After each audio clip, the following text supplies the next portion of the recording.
2 days ago, Vladimir Putin looked directly into cameras and said 6 words that sent shockwaves across the entire continent. We are ready right now. Not ready soon. Not ready eventually. Ready right now. This wasn't a press conference. This wasn't leaked intelligence. This was Putin on national television telling Europe that Russia is prepared for war. And while most people watched that clip and moved on, something far more significant was happening behind the scenes. Because Europe wasn't shocked by Putin's threat. They were expecting it. In fact, they've been preparing for this exact moment for years. Secret war plans, massive military buildups, intelligence assessments predicting the exact year Russia will be ready to attack. Today, you're going to see both sides of what might be the most dangerous standoff since the Cold War. Putin's threats aren't empty, but Europe's preparations are even more serious than his warnings. This is the story nobody's putting together. Let's dive in. Let's start with exactly what Putin said, because the context matters. This wasn't some offhand remark. Putin's comments came just before he met with Trump's special envoy Steve Witkoff and son-in-law Jared Kushner for 5-hour peace talks about ending the Ukraine war. We're not going to war with Europe. I've said that 100 times. But if Europe suddenly wants to fight us and starts, we're ready right now, Putin told journalists at an investment forum in Moscow. Notice the phrasing. He's not saying Russia wants war. He's saying they're ready for it. That's diplomatic speak for try me. But Putin didn't stop there. He blamed Europeans for not having a peaceful agenda and said Europe is on the side of war, referring to Western support of Ukraine. Accusing Europe of obstructing US-led negotiations, Putin claimed they had put forward demands that are absolutely unacceptable to Russia. And then came the ominous warning. Any European move toward war could lead to a situation in which there won't be anyone to negotiate with. Think about that for a second. Putin is suggesting that if Europe pushes too hard, Russia might eliminate European leadership structures entirely. That's not a defensive statement. That's a threat of regime change across an entire continent. This threat came at a very specific moment. The peace talks between Trump's envoys and Putin ended without a breakthrough after 5 hours. The original peace plan, which heavily favored Russia, had been rejected by Ukraine and Europe. Putin was frustrated. The negotiations weren't going his way. European leaders were standing firm behind Ukraine, and so he escalated.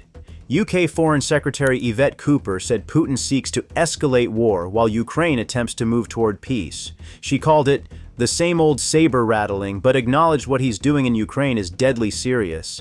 A senior NATO official, speaking anonymously, stated that Putin is bluffing about his readiness to wage war against Europe. They said, when Putin says something, it often doesn't turn out to be true. But here's the uncomfortable question.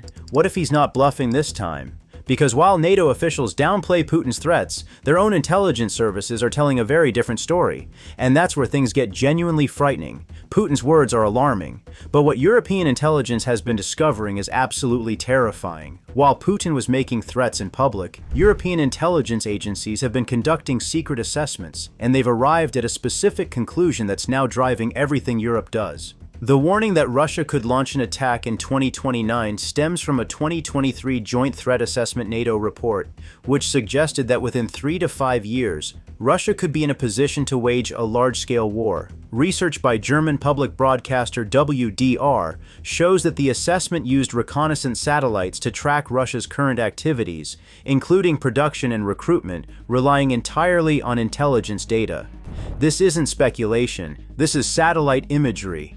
Production numbers, recruitment rates, hard data showing Russia rebuilding its military specifically for a large-scale conventional war. Germany's chief of defense estimated that Russia produces or refurbishes about 1,500 battle tanks every year, much more than is needed for the war against Ukraine. And the warehouses are being filled with ammunition, he said. They're not just fighting in Ukraine. They're building capacity beyond what that war requires. They're preparing for something bigger. He estimated that Russia will be capable of a large-scale conventional attack, even on NATO territory, by 2029, with Putin's goal being to weaken and destroy NATO as an alliance and discredit our Western form of society. And it's not like Europe is waiting until 2029 to see Russian aggression. It's already happening. General Philip Breedlove told Fox News he sees a lot of truth in the German warning, noting Putin's own documents show his intentions extend far beyond Ukraine and aim to reshape all of Eastern Europe. Russia is conducting sabotage operations across Europe right now. GPS jamming in the Baltic, attacks on infrastructure, cyber operations, drone incursions into NATO airspace. This is hybrid warfare, and it's already underway. While Russia builds toward 2029, Europe isn't sitting still. They're executing the largest military buildup since the Cold War, and the numbers are genuinely staggering. World military expenditure reached $2,718 billion in 2024, an increase of 9.4% in real terms from 2023, and the steepest year-on-year rise since at least the end of the Cold War. Military spending in Europe rose by 17% to $693 billion and was the main contributor to the global increase in 2024, 17% in 1 year. That's not gradual rearmament, that's emergency mobilization. Let's break down what individual countries are doing because these numbers are mind-blowing. Germany's military expenditure increased by 28% to reach $88.5 billion, making it the biggest spender in Central and Western Europe and the fourth biggest in the world. The German government plans to increase the defense budget to almost 153 billion euros by 2029, reaching around 3.5% of gross domestic product. Germany, a country that spent decades deliberately keeping its military small due to historical guilt, is now building the most powerful conventional army in Europe. Let that sink in. Poland's military spending grew by 31% to $38.0 billion in 2024, representing 4.2% of Poland's GDP. Poland is spending more on defense as a percentage of GDP than the United States. They're that serious about the Russian threat. But here's what makes this truly revolutionary. Europe is changing its fundamental fiscal rules to enable this buildup. The EU has activated the National Escape Clause of the Stability and Growth Pact, allowing member states to increase defense spending. A 1.5% GDP increase in defense budgets could create nearly 650 billion euros in fiscal space over 4 years. For decades, the EU enforced strict deficit limits. Countries couldn't borrow beyond certain thresholds. Those rules have now been suspended for defense spending. That's how serious this is. The EU has launched a 150 billion euro loan instrument called Security Action for Europe to help countries invest in key defense areas like missile defense, drones, and cybersecurity. In 2024, defense investments grew at an exceptional rate, increasing by 42% compared to 2023 and reaching a record high of 106 billion euros. The data indicates that the rising trend will continue in 2025, when defense investment is projected to reach nearly 130 billion euros. This isn't just hiring more soldiers, this is buying equipment, tanks, aircraft, missiles, ammunition, the actual hardware of war. 2024 marked the 6th consecutive year where member states surpassed the 20% defense collective benchmark, allocating 31% of total defense expenditure to defense investment, the highest share recorded. By 2029, Germany is expected to spend 153 billion euros a year on defense, or 3.5% of its gross domestic product, the most since reunification. The head of Germany's biggest defense firm, Rheinmetall, told the BBC that by the end of the decade, the country could achieve its goal to create the strongest army in Europe. The Bundeswehr currently has between 181,000 to 182,000 active soldiers and is officially set to grow to approximately 203,000. To achieve this, the government of Chancellor Friedrich Merz has reintroduced voluntary military service, with young men and women born in 2008 or later receiving letters inviting them to register. Germany is bringing back conscription. That's how serious they are about 2029. So Europe is spending massive amounts of money, hundreds of billions of euros. But money alone doesn't win wars. You need a plan, and that's where things get really interesting.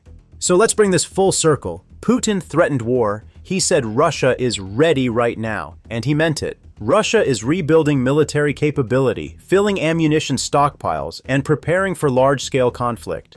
European intelligence has confirmed it. Multiple assessments point to 2029 as the year when Russia will have the capability to attack NATO.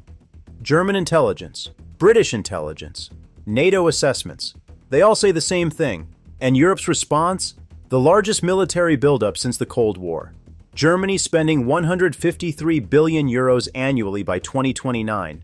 Poland at 4% of GDP, 343 billion euros across the EU in 2024 alone.